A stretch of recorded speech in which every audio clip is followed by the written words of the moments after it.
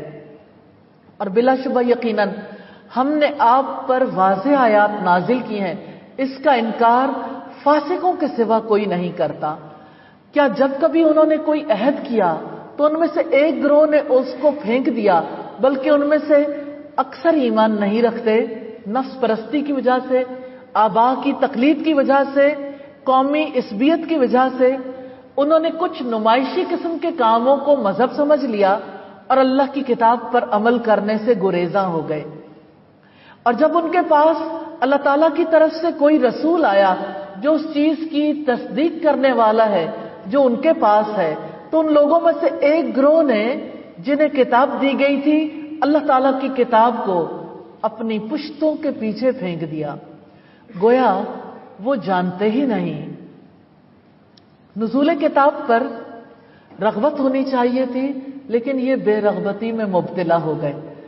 گویا جانتے ہی نہیں کہ تورات میں محمد صلی اللہ علیہ وسلم کے بارے میں جو کچھ آیا ہے وہ حق ہے. انہیں حکم دیا گیا تھا محمد صلی اللہ علیہ وسلم کی اتباع کا اور وہ اتباع چھوڑ بیٹھے تھے. پھر انہوں نے کلام اللہ کو چھوڑ کر کیا اپنایا؟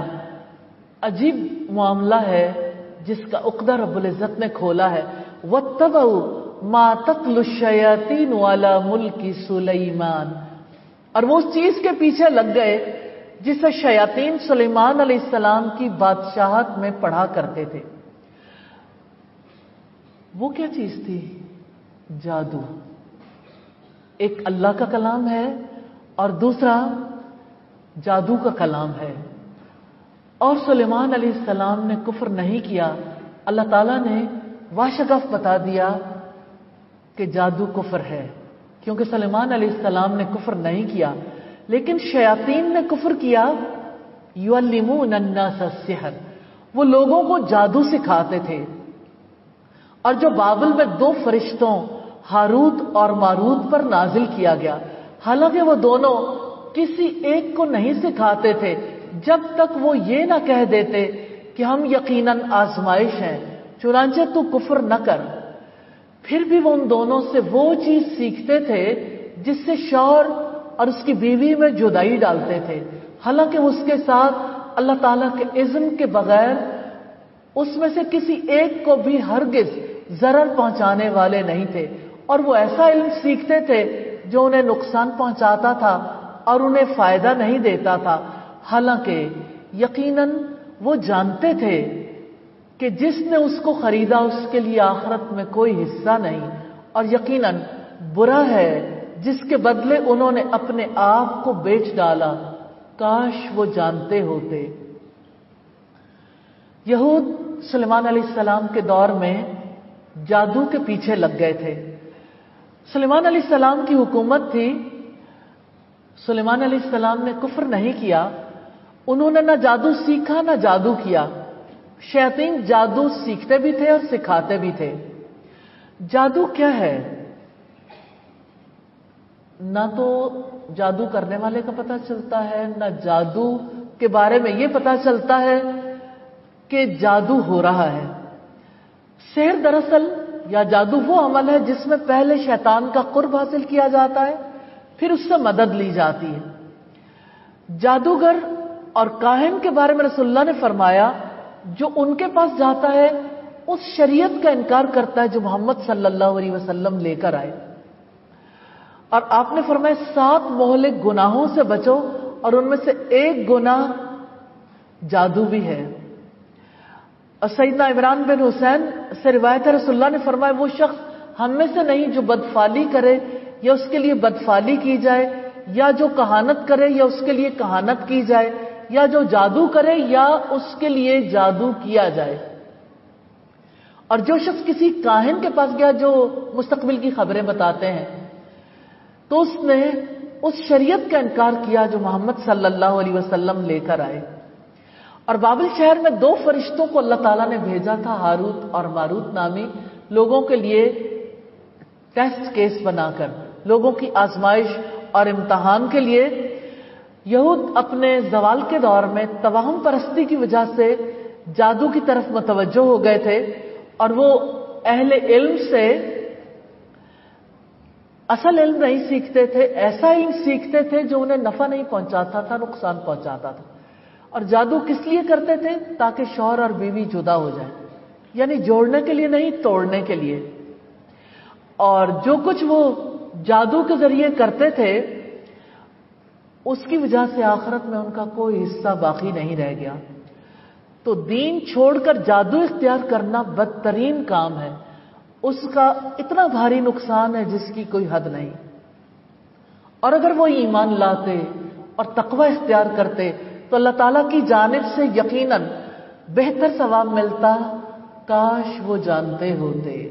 یعنی اگر وہ اپنی کتابوں پر جس میں محمد صلی اللہ علیہ وسلم کی بشارتیں موجود ہیں ان پر ایمان لاتے، نبی صلی اللہ علیہ وسلم کو مان لیتے، احکامات کی اطاعت کرتے، حرام کاموں سے بچتے تو انہیں بہتر صلہ ملتا۔ لیکن انہوں نے جادو میں تاثیر تسلیم کی۔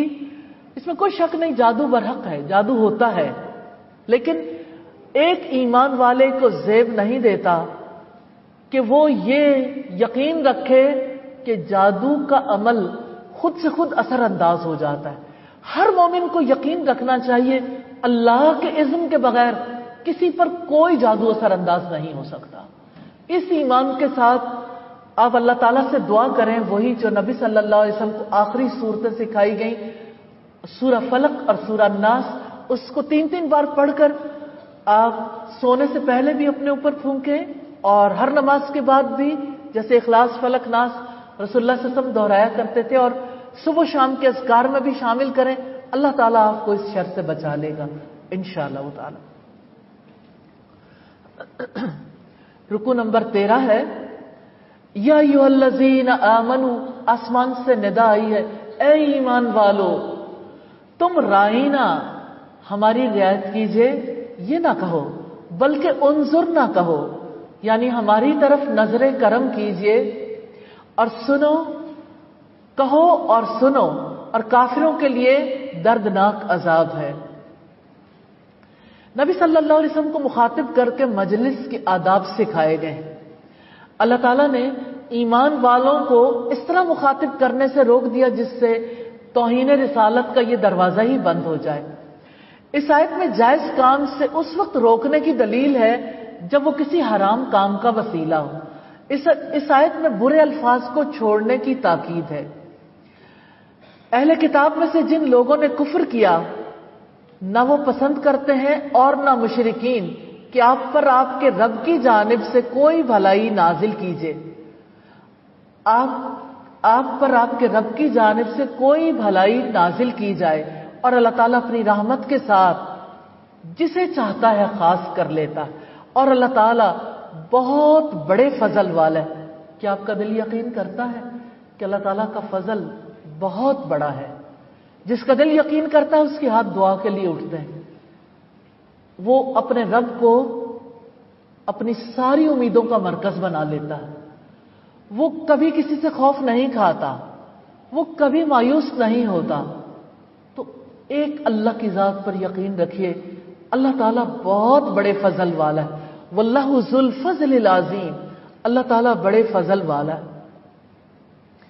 اللہ تعالیٰ نے ہدایت کی ہے کہ گفتگو میں صاف الفاظ استعمال کرو، مشتبہ الفاظ استعمال مت کرو جن سے کوئی برا پہلو نکل سکتا ہو۔ جو بات کہی جائے غور سے سنو، اس کو سمجھنے کی کوشش کرو، اور کثرت سے سوال نہ کرو، سیدھے راستے سے بھٹکا دیتے ہیں۔ عبرت کا ذہن پیدا کرو، نصیحت کا ذہن پیدا کرو۔ اللہ تعالیٰ ہمیں توفیق دے کہ ہم مجلس کے ان آداب کو سیکھیں اور زندگی کے ان آداب کو سیکھیں اور اس پر عمل پیرا ہو جائیں۔ جو آیت ہم منسوخ کرتے ہیں یا جسے ہم بھلا دیتے ہیں، ہم اس سے بہتر یا اس جیسی لے آتے ہیں۔ کیا آپ نہیں جانتے ان اللہ علی کل شیء قدیر؟ یقیناً اللہ تعالیٰ ہر چیز پر پوری قدرت رکھنے والا ہے۔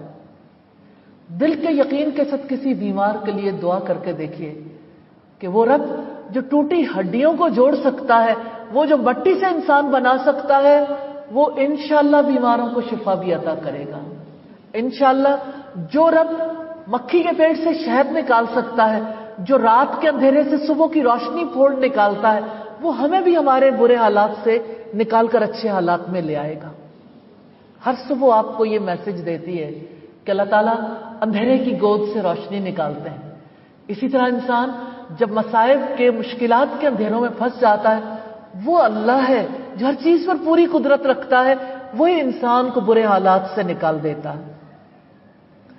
پھر فرمایا الم تعلم، آپ سے سوال کیا اللہ تعالیٰ نے، کیا آپ نہیں جانتے ان اللہ لہ ملک السماوات والارض، کہ یقیناً اللہ تعالیٰ ہی کے لیے ہے، اللہ تعالیٰ ہی ہے جس کے لیے زمین اور آسمانوں کی بادشاہت ہے، اور تمہارا اللہ تعالیٰ کے سوا نہ کوئی دوست ہے اور نہ کوئی مددگار۔ کیا تم چاہتے ہو کہ تم اپنے رسول سے ایسے ہی سوالات کرو جس طرح اس سے پہلے موسیٰ علیہ السلام سے سوال کیے گئے، اور جو کوئی کفر کو ایمان کے بدلے میں لے لے یقیناً وہ سیدھے راستے سے بھٹک گیا۔ اہل کتاب میں سے اکثر لوگ چاہتے ہیں کہ کاش وہ تمہیں تمہارے ایمان کے بعد کافر بنا دیں، اپنے دلوں میں حسد کی وجہ سے، اس کے بعد کہ حق ان کے لیے پوری طرح واضح ہو گیا، چنانچہ آپ معاف کر دیں اور درگزر کریں یہاں تک کہ اللہ تعالیٰ اپنا فیصلہ لے آئے۔ یقیناً اللہ تعالیٰ ہر چیز پر پوری قدرت رکھنے والا ہے۔ یہودی جو مسلمانوں کے بارے میں حسد میں مبتلا ہو گئے تھے، ان کے بارے میں رب العزت نے فرمایا معاف کر دو، forgive and forget، بھول جاؤ، معاف کر دو۔ کیا آپ forget کر سکتے ہیں اپنے گھر والوں کی باتوں کو، اپنے رشتہ داروں کی باتوں کو، دوست احباب کی باتوں کو، کسی پولیٹیکل لیڈر کی باتوں کو، کسی مخالف کی باتوں کو؟ فارگیٹ کر دیں، فارگیو کر دیں. انسان بھولتا نہیں ہے تو معاف بھی نہیں کر سکتا. بھول جائیں اللہ تعالیٰ کی خاطر، اللہ تعالیٰ اس کا اجر دے گا. ریلی زندگی کا بڑا اہم اصول ہے. اللہ تعالیٰ ہمیں اسے اپنانے کی توفیق عطا فرمائے. اور نماز قائم کرو اور زکوٰۃ ادا کرو، اور جو بھلائی تم اپنی جانوں کے لیے آگے بھیجو گے اللہ تعالیٰ کے ہاں تم اس کو موجود پاؤ گے. یقیناً جو بھی تم عمل کرتے ہو اللہ تعالیٰ اسے خوب دیکھنے والا ہے. اللہ تعالیٰ نے حکم دیا ہے کہ صدقہ و خیرات میں ایک دوسرے سے آگے نکل جانے کی کوشش کرو. اللہ تعالیٰ کے لیے نماز قائم کرو گے، زکوٰۃ دو گے، نیکی کا کوئی عمل اللہ تعالیٰ سے چھپا ہوا نہیں ہے. اللہ تعالیٰ دیکھتا ہے، وہ جزا دے گا. اور انہوں نے کہا کوئی شخص جنت میں ہرگز داخل نہیں ہوگا مگر وہ جو یہودی ہو یا عیسائی ہو. یہ ان کی تمنائیں ہیں. آپ کہہ دیں اپنی دلیل لاؤ اگر تم سچے ہو. کیوں نہیں؟ من اسلم وجہہ للہ، جس نے اپنا چہرہ اللہ تعالیٰ کے تابع کر دیا اور وہ نیکی کرنے والا ہو تو اس کے لیے اس کے رب کے پاس اس کا اجر ہے، اور ان پر نہ کوئی خوف ہوگا اور نہ وہ غمگین ہوں گے.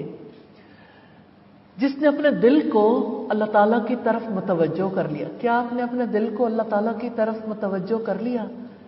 یہ ثبوت ہے کہ آپ اللہ کی کتاب کی طرف متوجہ ہیں. آپ کا دل متوجہ، اللہ تعالیٰ سے اور مانگیے. یعنی جس نے اپنے اعمال کو اللہ تعالیٰ کے لیے خالص کر لیا، جو اللہ تعالیٰ کی رضا کے لیے کام کرے اور جو محمد صلی اللہ علیہ وسلم لے کر آئے اس کی تصدیق کرے، وہ محسن ہے. تو اس کا اجر اس کے رب کے پاس ہے. نہ اس کے لیے خوف ہوگا نہ وہ غمگین ہوں گے. انہیں مرغوب چیز حاصل ہوگی، غم اور خوف سے وہ نجات پا جائیں گے. یا اللہ ہمیں ایسے لوگوں میں شامل فرما لینا. رکوع نمبر 14 ہے. اور یہود نے کہا کہ عیسائی کسی چیز پر نہیں، اور عیسائیوں نے کہا کہ یہودی کسی چیز پر نہیں، حالانکہ وہ سب کتاب پڑھتے ہیں. اسی طرح ان کی بات جیسی بات ان لوگوں نے کی جو علم نہیں رکھتے. پھر اللہ تعالیٰ قیامت کے دن ان کے درمیان ان معاملات کا فیصلہ کرے گا جس میں وہ اختلاف کرتے تھے. دنیا میں سارے اختلافات ختم نہیں ہو سکتے، کیونکہ علم کی بنیاد پر جو جھگڑا ہوتا ہے، جہالت دور ہو جائے تو وہ جھگڑا ختم ہو جاتا. ضد کی بنیاد پر جو اختلاف ہوتا ہے وہ کبھی ختم نہیں ہوتا. اور اس سے بڑا ظالم اور کون ہے جس نے اللہ تعالیٰ کی مسجدوں سے روکا کہ ان میں اس کا نام لیا جائے اور ان کو ویران کرنے کی کوشش کی. انہی لوگوں کا حق نہ تھا کہ ان میں داخل ہوتے مگر ڈرتے ہوئے. ان کے لیے دنیا میں رسوائی ہے اور آخرت میں ان کے لیے بہت بڑا عذاب ہے. کون تھے جنہوں نے مسجدوں کو ویران کیا؟ ابن عباس کا قول ہے کہ وہ نصارہ تھے، عیسائی تھے، جنہوں نے یہود کو بیت المقدس میں نماز پڑھنے سے روک دیا تھا.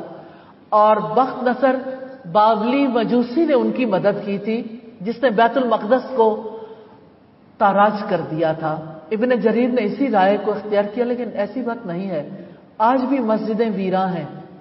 اقبال نے کہا تھا مسجد تو بنا دی شب بھر میں ایمان کی حرارت والوں نے، من اپنا پرانا پاپی ہے برسوں میں نمازی بن نہ سکا. اور ریزن کیا ہے؟ ایسی مصروفیات دے دی گئیں کہ نماز پڑھنے کا ہوش ہی نہیں آتا، مسجدیں آباد ہی نہیں ہوتی. وَلِلَّهِ الْمَشْرِقُ وَالْمَغْرِبُ، اور مشرق اور مغرب اللہ تعالیٰ کے لیے ہیں. چنانچہ جدھر بھی تم رخ کرو گے اسی طرف اللہ تعالیٰ کا چہرہ ہے. یقیناً اللہ تعالیٰ بڑی وسعت والا، سب کچھ جاننے والا ہے. یہاں سے یہ احکامات شروع ہوئے تحویل قبلہ کے حوالے سے. اللہ تعالیٰ نے اپنی عبادت کے لیے خاص سمت کا تعین کیا ہے عبادت کی تنظیمی ضروریات کو پورا کرنے کے لیے. لیکن اس کا یہ مطلب نہیں ہے کہ اللہ تعالیٰ کسی خاص رخ میں رہتا ہے، کسی خاص سمت میں. اللہ تعالیٰ اپنے علم کے ساتھ ہر جگہ موجود ہے. اللہ تعالیٰ اپنے عرش پر مستوی ہے، لیکن وہ اپنے علم کی وجہ سے ہر ایک جگہ کے بارے میں جانتا ہے. اور انہوں نے کہا اللہ تعالیٰ نے اولاد بنا رکھی ہے، وہ پاک ہے، بلکہ آسمانوں اور زمین میں جو کچھ ہے اسی کا ہے، سب کے سب اس کے فرما بردار ہیں. بدیع السماوات والارض، آسمانوں اور زمین کا موجد ہے. زمین اور آسمان پہلے نہیں تھے، پہلی بار اللہ تعالیٰ نے انہیں پیدا کیا. کسی چیز کو ڈیزائن کرنا عام انسانوں کے لیے آسان بات ہے، کیونکہ پہلے سے کوئی نہ کوئی ڈیزائن موجود ہوتا ہے. اللہ تعالیٰ نے جب زمین اور آسمان اور ہر چیز ڈیزائن کی، ہر چیز ایجاد کی، کوئی نمونہ پہلے سے موجود نہیں تھا. تو یہ اللہ تعالیٰ کی رحمت ہے کہ اس نے محبت پیدا کی. اللہ تعالیٰ نے انسان کے لیے زندگی کا ایک خاص نقشہ رکھا. انسانوں کو جو بھوک لگتی ہے نا، یہ بھی اللہ تعالیٰ کا ڈیزائن ہے. انسانوں کو پیاس لگتی ہے، اللہ تعالیٰ کا ڈیزائن ہے. ہر چیز کو اس طرح اس نے نئے سرے سے پیدا کیا. وَإِذَا قَضَىٰ أَمْرًا فَإِنَّمَا يَقُولُ لَهُ كُن فَيَكُونُ. جب وہ کسی کام کا فیصلہ کر لیتا ہے تو یقیناً اس کو وہ کہتا ہے کہ ہو جا تو وہ ہو جاتا ہے. اور جو لوگ علم نہیں رکھتے انہوں نے کہا اللہ تعالیٰ خود ہم سے بات کیوں نہیں کرتا، یا ہمارے پاس کوئی نشانی کیوں نہیں آتی. اسی طرح ان کی بات کی طرح ان لوگوں نے کہا جو ان سے پہلے تھے، ان سب کے دل ایک جیسے ہو گئے. یقیناً ہم نے آیتیں صاف صاف بیان کر دی ہیں ان لوگوں کے لیے جو یقین کرتے ہیں. یقیناً ہم نے آپ کو حق کے ساتھ خوشخبری سنانے والا اور ڈرانے والا بنا کر بھیجا ہے، اور آپ سے اہل دوزخ کے بارے میں نہیں پوچھا جائے گا. رسولوں کے دو کام ہیں، جنت کی خوشخبری سنانے والے اور برے انجام سے اور آگ سے ڈرانے والے بنا کر اللہ تعالیٰ نے بھیجا، تاکہ لوگ دنیا میں نیک عمل کر سکیں اور برائی سے رک سکیں. اور یہودی اور عیسائی آپ سے ہرگز راضی نہیں ہوں گے یہاں تک کہ آپ ان کی ملت کی پیروی کریں. آپ کہہ دیں کہ یقیناً حقیقی ہدایت تو اللہ تعالیٰ کی ہدایت ہے، اور یقیناً اگر اس علم کے بعد جو آپ کے پاس آ چکا آپ نے ان کی خواہشات کی پیروی کی تو اللہ تعالیٰ سے بچانے میں نہ آپ کا کوئی دوست ہوگا نہ کوئی مددگار. جن لوگوں کو ہم نے کتاب دی وہ اسے پڑھتے ہیں جیسا کہ اسے پڑھنے کا حق ہے، وہی لوگ اس پر ایمان رکھتے ہیں، اور جو اس کے ساتھ کفر کرتا ہے تو وہی لوگ خسارہ اٹھانے والے. اہل کتاب کے صالح لوگ مراد ہیں، یعنی جن لوگوں نے اللہ کی کتاب کا حق ادا کیا ہے. وہ حق کیسے ادا کرتے ہیں؟ اللہ کے حلال ٹھہرائے ہوئے کو حلال قرار دیتے ہیں، اس کی پیروی کرتے ہیں اور حرام سے اجتناب کرتے ہیں. رکوع نمبر 15 ہے، اے بنی اسرائیل یاد کرو میری اس نعمت کو جو میں نے تمہیں عطا کی تھی، اور یقیناً میں نے تمہیں جہانوں پر فضیلت دی تھی. اور ڈرو اس دن سے جس میں کوئی شخص کسی کے کچھ بھی کام نہ آئے گا، اور نہ ان سے کوئی فدیہ قبول کیا جائے گا، اور نہ اس کو کوئی سفارش فائدہ دے گی، اور نہ وہ مدد دیے جائیں گے. اور جب ابراہیم کو اس کے رب نے چند باتوں میں آزمایا تو اس نے ان سب کو پورا کر دیا. 30 بڑی بڑی آزمائشیں تھیں. اللہ تعالیٰ نے فرمایا یقیناً میں تمہیں سب لوگوں کے لیے امام بنانے والا ہوں. اور ابراہیم نے کہا اور میری اولاد میں سے بھی. اللہ تعالیٰ نے فرمایا میرا عہد ظالموں کو نہیں پہنچتا. اور جب ہم نے بیت اللہ کو لوگوں کے لیے لوٹ کر آنے کی جگہ اور سراسر امن بنایا، اور تم مقام ابراہیم کو نماز پڑھنے کی جگہ بناؤ، اور ہم نے ابراہیم اور اسماعیل کو تاکیدی حکم دیا کہ آپ دونوں میرے گھر کو طواف کرنے والوں اور اعتکاف کرنے والوں اور رکوع اور سجدہ کرنے والوں کے لیے پاک صاف رکھو. پیغمبروں والا کام ہے اللہ کے گھروں کی صفائی ستھرائی کرنا اور اللہ تعالیٰ کے دین کی نشر و اشاعت اور اس کی تعلیم کے کام کرنا. اور جب ابراہیم نے کہا اے میرے رب اس شہر کو امن والا بنا دے، بلد امین مکہ کے لیے دعا ہے، اور اس کے باشندوں کو پھلوں میں سے رزق عطا فرما جو ان میں سے اللہ تعالیٰ اور یوم آخرت پر ایمان لائے. اللہ تعالیٰ نے فرمایا اور جس نے کفر کیا تو میں اسے بھی تھوڑا فائدہ دوں گا. پھر اسے آگ کے عذاب کی طرف بے بس کر دوں گا اور وہ بدترین لوٹنے کی جگہ ہے۔ اور جب ابراہیم علیہ السلام اور اسماعیل علیہ السلام بیت اللہ کی بنیادیں اٹھا رہے تھے تو انہوں نے کہا ربنا تقبل منا، اے ہمارے رب ہم سے قبول فرما، یقیناً تو ہی سب کچھ سننے والا سب کچھ جاننے والا ہے۔ اے ہمارے رب ہمیں اپنے لیے فرما بردار بنا اور ہماری اولاد میں سے بھی ایک امت اپنے لیے فرما بردار بنا اور ہمیں ہماری عبادت کے طریقے دکھا اور ہماری توبہ قبول فرما، یقیناً تو بڑا توبہ قبول کرنے والا ہے، نہایت رحم والا ہے۔ اے ہمارے رب اور ان لوگوں میں انہی میں ایک رسول بھیج جو انہیں تیری آیات پڑھ کر سنائے اور انہیں کتاب اور حکمت کی تعلیم دے اور ان کو پاک کرے، یقیناً آپ سب پر غالب کمال حکمت والے ہیں۔ نبی صلی اللہ علیہ وسلم کے لیے حضرت ابراہیم علیہ السلام نے دعا کی تھی۔ آپ صلی اللہ علیہ وسلم کہتے تھے کہ میں اپنے باپ ابراہیم کی دعا اور اپنے بھائی عیسیٰ علیہ السلام کی خوشخبری ہوں۔ دعا کا آخری حصہ ہے جس میں ابراہیم علیہ السلام اپنے رب سے کہتے ہیں آپ جانتے ہیں اس امت کی تنظیم کس طرح سے ہوگی، میں نہیں جانتا یہ مرکز جو سب انسانوں کے لیے بیت اللہ یہ کیسے آباد ہوگا، آپ کے پاس تو سارا اقتدار ہے، آپ ایک رسول مبعوث کر دیں جو انہیں تعلیم دے اور اس طرح خیر کا سلسلہ جاری ہو جائے۔ یاد رکھیے کہ اللہ کے گھر علم کی وجہ سے آباد ہوتے ہیں اور انسانی معاشرے اللہ کی کتاب کی وجہ سے سنورتے ہیں۔ رکوع نمبر 16 ہے، اور کون ہے جو ابراہیم کی ملت سے منہ موڑے مگر وہی جس نے خود کو بے وقوف بنا لیا ہو، حالانکہ ہم نے اسے یعنی ابراہیم علیہ السلام کو دنیا میں چن لیا تھا اور بلا شبہ وہ یقیناً آخرت میں صالحین میں سے ہوگا۔ ملت ابراہیم سے مراد ابراہیم علیہ السلام کا طریقہ یعنی خالص اور واضح اسلام ہے، اللہ تعالیٰ کی فرما برداری کا واضح طریقہ ہے۔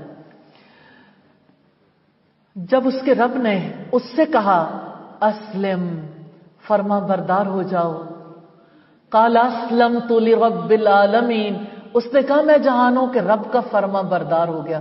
حکم تو ہمارے لیے بھی ہے، مثالیں اسی لیے دی جاتی ہیں کہ مثالوں سے لوگ سمجھ جائیں۔ آپ سے سوال کرنا چاہتی ہوں، آپ کے رب نے آپ سے پوچھا ہے کہ آپ فرما بردار ہو گئے؟ آپ کا جواب کیا ہونا چاہیے؟ اسلمت لرب العالمین، سب کہیے اسلمت لرب العالمین،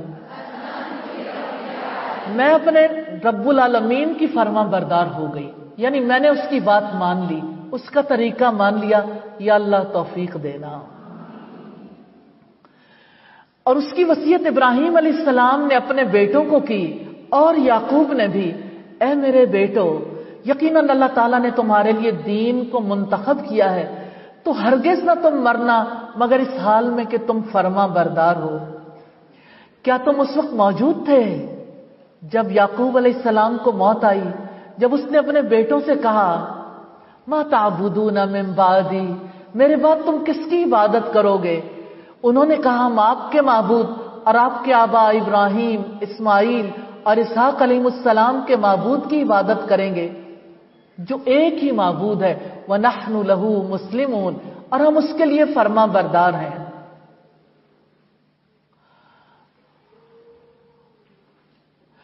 پھر فرمایا وہ ایک امت تھی جو یقیناً گزر گئی، جو کچھ اس نے کمایا وہ اس کے لیے ہے اور جو کچھ تم نے کمایا وہ تمہارے لیے ہے، اور تم سے اس کے بارے میں نہیں پوچھا جائے گا کہ وہ کیا کیا کرتے تھے، یعنی ہر ایک کے اپنے اعمال اس کے کام آنے والے ہیں۔ انہوں نے کہا کہ تم یہودی ہو جاؤ یا عیسائی ہو جاؤ تو ہدایت پاؤ گے، آپ کہہ دیں نہیں، بلکہ ابراہیم علیہ السلام کی ملت جو ایک اللہ کا ہونے والا تھا اور وہ مشرکوں میں سے نہیں تھا۔ آپ سب کہو قولوا آمنا باللہ وما انزل الینا وما انزل الی ابراہیم واسماعیل واسحاق، آپ سب کہو کہ ہم اللہ تعالیٰ پر ایمان لائے اور اس پر ایمان لائے ہیں جو ہماری طرف نازل کیا گیا اور جو ابراہیم، اسماعیل، اسحاق، یعقوب